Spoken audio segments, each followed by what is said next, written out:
Hi guys, Mark Crossfield here with GolfOnline, and we're talking premium golf balls. When it comes to buying a premium ball like a Pro V1 or the new TaylorMade Proto 5 or 5X, Mizuno's, Wilson, whatever this one's called, DX3, you got Strixon as well. What should you be thinking about when buying these balls?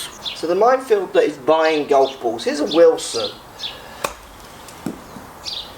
Spinning at 1,199 revs. So here's a Titleist Pro V1 ball. Spinning at 1,700 revs. Quite a big change in those two, wasn't there? Here's the Wilson again.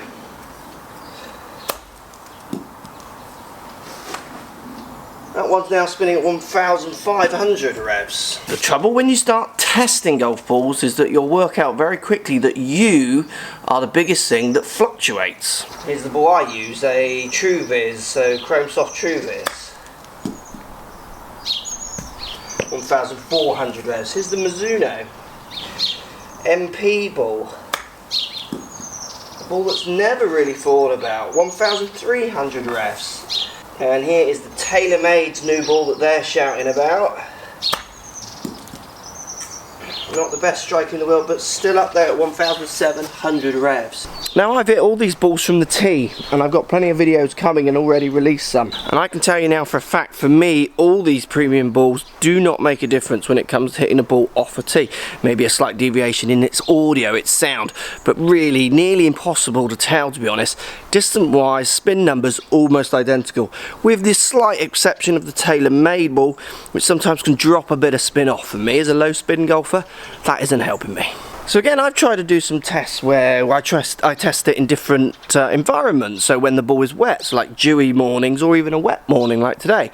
And again, the biggest denominator for change was me. I struggled to find any data that was worthwhile presenting, as much as I wanted to, because I've heard some really good data from some independent people who've studied ball telling me that, say, the Titleist Pro V1 is one of the best balls that stand up in wet conditions. And they've got no reason or agenda, because they are just testing balls. They don't even make a ball in this company. So I thought I'd do my own test to see, and I found it really hard to find any kind of patterns. I had the data captured for so long before I even found the tiniest of differences, which makes me think again, what difference will that make when you're actually out there playing golf? People often are quite happy to have some science that tells them that a ball is right, because it saves them having to make the decision. I use a ball that looks and feels what I kind of want. It's fun. I like having fun on the golf course. I like seeing it move as I try and chip and putt. And I like the way the Chrome Soft feels. That's really where I'm picking it. There's also a moral thing for me as well. I don't pay for any of the golf balls that are sent for me. I'm lucky enough to get golf balls if I need them from manufacturers. They want me using their ball. But it just feels wrong to use a more expensive ball when I don't see any benefits from it in my play. So I go for one which I think is very well priced, and then at the same time has a lot of fun to do with it. Just needs to go in there a bit more. And when it comes to something like putting with these balls, it's very hard again to feel any real difference. That's the TaylorMade to here, the Mizuno.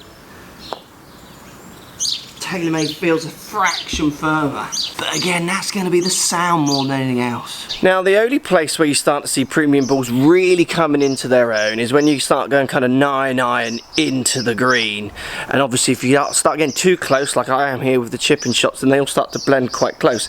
But if you want to try and have the most control with balls landing on the green, you want to be testing it around that kind of 9-iron in, 9-iron wedges, pitches, those kind of differences. That's where you start seeing a difference between premium and some of the lower priced ones with different covers and those kind of things. When it comes to the ball, I think cost is still going to be one of the major factors.